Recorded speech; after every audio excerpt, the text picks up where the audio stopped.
വളരെ വേദനിപ്പിക്കുന്ന സംഭവങ്ങളാണ് പ്രത്യേകിച്ച് നമ്മുടെ കേരളത്തിലും ഇന്ത്യയിലെ മറ്റുള്ള പല സംസ്ഥാനങ്ങളിലും നടന്നുകൊണ്ടിരിക്കുക.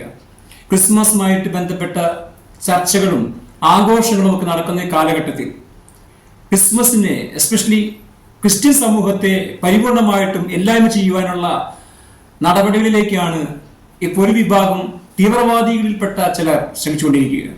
ഉത്തരേന്ത്യയിലെ പല സ്ഥലങ്ങളിലും ഇന്ത്യയിലെ പല സംസ്ഥാനങ്ങളിലും ഇന്നലെ കേരളത്തിന്റെ പാലക്കാട് ജില്ലയിലെ സ്ഥലത്തൊക്കെ ഇത് വളരെ ഭീതിതമായ രീതിയിൽ പടർന്നുകൊണ്ടിരിക്കുകയാണ്.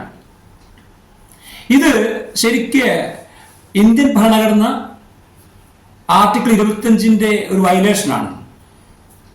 ഇന്ത്യൻ ഭരണഘടന ഏതൊരു വ്യക്തിക്കും ഏതൊരു പൗരനും തുല്യ അവകാശമാണ് തന്റെ വിശ്വാസം ജീവിക്കാനും പ്രചരിപ്പിക്കുവാനുമുള്ളത്.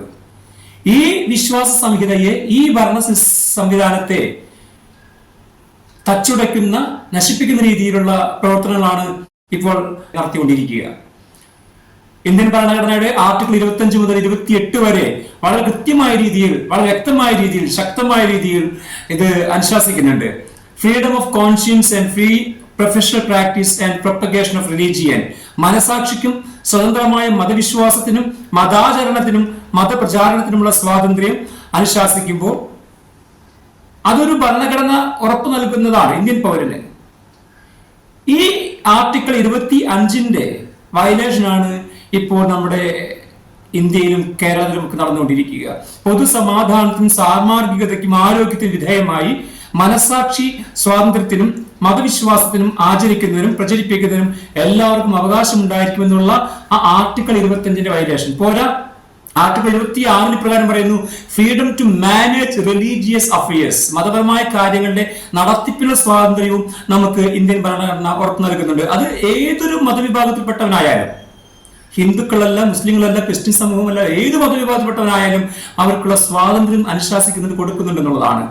ആർട്ടിക്കിൾ 26 പ്രകാരം പറയുന്നു ഓരോ മതവിഭാഗത്തിനും സ്ഥാപനങ്ങൾ നടത്താനും മതപരമായ കാര്യങ്ങൾ നടത്താനും സ്ഥാവര ജംഗമ വസ്തുക്കൾ ആർജിക്കാനും ഉടമസ്ഥതയിൽ വയ്ക്കാനും ഈ വസ്തുവിന് ഭരണം നിയമാനുസൃതം നടത്താനും അവകാശം ഉണ്ടായിരിക്കെ ഇങ്ങനെ ഒരു വിഭാഗത്തെ മാത്രം തെരഞ്ഞുപിടിച്ച് അവരെ നിശേഷം തകർക്കുന്ന, അവഹേളിക്കുന്ന, പരിഹസിക്കുന്ന പ്രവൃത്തികൾ ഉത്തരേന്ത്യ പ്രത്യേകിച്ചും ഇന്ത്യയുടെ മറ്റു സംസ്ഥാനങ്ങളിലും നടന്നുകൊണ്ടിരിക്കെ അതിനെ ശക്തമായ രീതിയിൽ അപലപിക്കേണ്ടതാണ് എന്ന് ഞാൻ വിശ്വസിക്കുകയാണ്.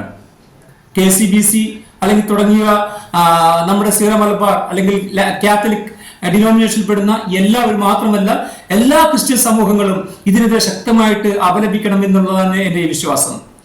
പിതാക്കന്മാർ പ്രത്യേകമായിട്ട് ശ്രദ്ധിക്കേണ്ട ഒരു കാര്യപ്രകാരമാണ് അവർ കേന്ദ്ര ഗവൺമെന്റ് നടത്തുന്ന ക്രിസ്മസ് രാത്രികളിൽ, ക്രിസ്മസ് ഈവുകളിൽ, ക്രിസ്മസ് വിരുന്നുകളിൽ പങ്കെടുക്കുക മാത്രമല്ല ചെയ്യേണ്ടത്, പിന്നെയോ അവർ ശക്തമായ രീതിയിൽ തങ്ങളുടെ സങ്കടവും വിഷമവും ഖേദമൊക്കെ പ്രകടിപ്പിക്കണം. അത് ഒരു പരിധി വരെ അവരെ മനസ്സിലാക്കുന്ന തരത്തിൽ പ്രസംഗ ശൈലിയിലേക്കോ അല്ലെങ്കിൽ ചർച്ചകളിലേക്കോ കൊണ്ടുവരണമെന്ന് പ്രത്യേകമായിട്ട് അഭ്യർത്ഥിക്കുകയും ചെയ്യുകയാണ്.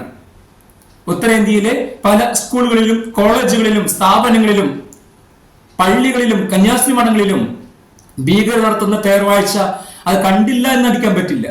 സ്കൂളിൽ നടന്ന കാഴ്ച പരിമിതിയുള്ള അല്ലെങ്കിൽ ബ്ലൈൻഡ് സ്കൂളിൽ നടന്ന ഒരു ക്രിസ്മസ് ആഘോഷത്തിലേക്ക് കടന്നു ചെന്നുകൊണ്ട് വനിതാ നേതാവ് ആ കാഴ്ച പരിമിതിയുള്ള ആ പെൺകുട്ടിയുടെ കഴുത്തിന് കയറി പിടിക്കുന്ന അല്ലെങ്കിൽ തല്ലുന്ന തരത്തിലുള്ള ആക്ഷനും പേടിപ്പിക്കലും ഒക്കെ ഈ സോഷ്യൽ മീഡിയയിലൂടെ വൈറലായി കഴിഞ്ഞിരിക്കുകയാണ്.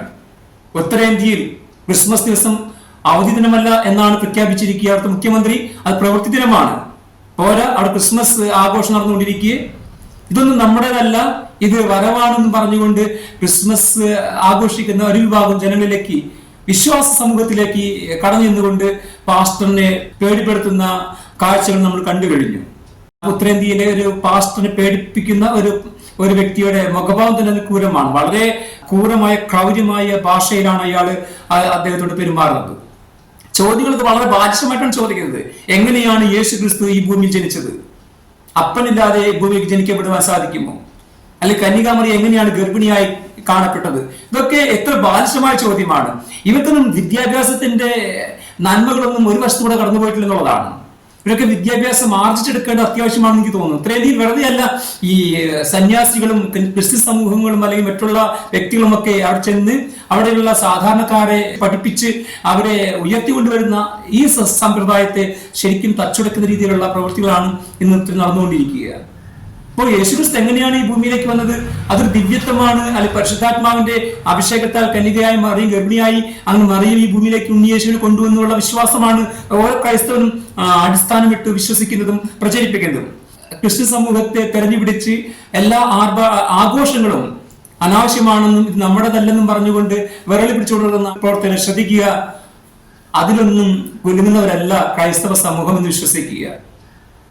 ഇങ്ങനെയുള്ള പേടിപ്പെടുത്തലുകൾ ഞങ്ങൾ നേരെ വേണ്ട, അല്ലെങ്കിൽ ഞങ്ങളുടെ സമൂഹത്തിന് നേരെ വേണ്ട എന്നുള്ളതും കൂടെയാണ് ഇവിടെ പറയാൻ ആഗ്രഹിക്കുന്നത്. ഏതൊരു വിശ്വാസിക്കും ഏതൊരു വ്യക്തിക്കും അവിടെ വിശ്വാസം വലുതാണെന്ന് മനസ്സിലാക്കുക. അതുകൊണ്ട് ഇന്ത്യൻ ഭരണഘടന അനുശാസിക്കുന്ന പ്രത്യേകിച്ച് ആർട്ടിക്കിൾ 25 മുതൽ 26, 27, 28 വരെ അടങ്ങുന്ന ആ അനുശാസനങ്ങൾ ഏതൊരു വ്യക്തിക്കും ജീവിക്കാൻ അവകാശമുണ്ട്, പ്രവർത്തിക്കാൻ അവകാശമുണ്ട്. സ്വാതന്ത്ര്യത്തോടെ ഈ ഭൂമിയിൽ, നമ്മുടെ സംസ്ഥാനത്ത്, നമ്മുടെ ഇന്ത്യയിൽ, കേരളത്തിൽ പ്രകടിപ്പിക്കുവാനും പ്രചരിപ്പിക്കുവാനും അവകാശമുണ്ട് എന്നുള്ള വലിയ സത്യം മനസ്സിലാക്കിക്കൊണ്ട് തന്നെ പ്രവർത്തിക്കണമെന്ന് യാചിക്കുകയാണ്.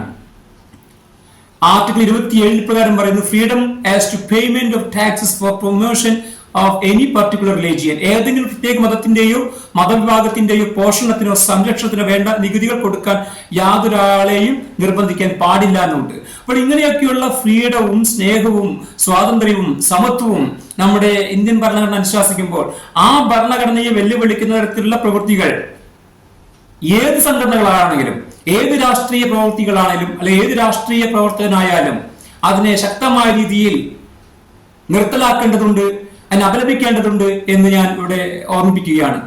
ഇന്ത്യയിലെ എല്ലാ ജനങ്ങളും ഇതിനെതിരെ ഏത് മതവിഭാഗത്തിലുള്ളവനായാൽ പോലും അതിനെതിരെ ശക്തമായി രംഗത്തിറങ്ങണം, അവിടെ രോഷം പ്രകടിപ്പിക്കണം, സമാധാനം പുനഃസ്ഥാപിക്കപ്പെടണം, സന്തോഷം ഈ ഭൂമിയിൽ ഉണ്ടാകണം എന്നുള്ള ചിന്ത ഞാൻ പങ്കുവെച്ചുകൊണ്ട് ഈ ക്രിസ്മസ് നാളിൽ സമാധാനത്തിന്റെ, സന്തോഷത്തിന്റെ, അനുഗ്രഹത്തിന്റെ, ഐശ്വര്യത്തിന്റെ ദിവസങ്ങളാകട്ടെ എന്ന് കൃത്യം ആശംസിക്കുകയും ചെയ്യുകയാണ്. സ്വാമി വിവേകാനന്ദനും അല്ലെങ്കിൽ മഹാത്മാഗാന്ധിയും ഒക്കെ ഈ ഭൂമിയിൽ ജീവിച്ചപ്പോൾ അവർ ഏറ്റവും അധികം സന്തോഷിച്ചതും പ്രഘോഷിച്ചതും ക്രിസ്തുദേവനെ കുറിച്ചാണ്. ക്രിസ്തുദേവന്റെ ഈ ഭൂമിയിലേക്കുള്ള വരവ്, തിരുപ്പിറവി വളരെ മനോഹരമായ രീതിയിൽ ആഘോഷിച്ച വ്യക്തിയാണ് സ്വാമി വിവേകാനന്ദർ.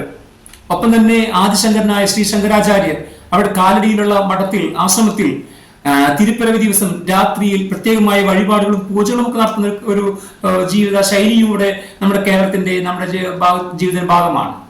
അപ്പോൾ ഇങ്ങനെയൊക്കെ ഉണ്ടായിരിക്കെ ഈ വിഭാഗത്തെ എന്തിനാണ് ഇങ്ങനെ നിരന്തരം ദ്രോഹിക്കുന്നത് എന്നുള്ളതാണ് എന്റെ ചോദ്യം. അതിനാൽ എല്ലാവരും, ഇന്ത്യയിൽ ജീവിക്കുന്ന എല്ലാവരും ഏകോദര സഹോദരങ്ങളെ പോലെ ജീവിക്കാനുള്ള അവകാശമുണ്ട്, തുല്യമായ രീതിയിൽ പ്രഘോഷിക്കാനുള്ള അവകാശമുണ്ട്, വിശ്വാസം പ്രഘോഷിച്ചുകൊണ്ട് മറ്റുള്ളവരിലേക്ക് സ്നേഹവും സമാധാനവും കൊടുക്കാനുള്ള അവകാശമുണ്ട് ചിന്തിച്ചുകൊണ്ട് എല്ലാവരെയും സ്നേഹത്തോടെ സമാധാനത്തോടെ ചേർത്ത് പിടിക്കാൻ സാധിക്കട്ടെ.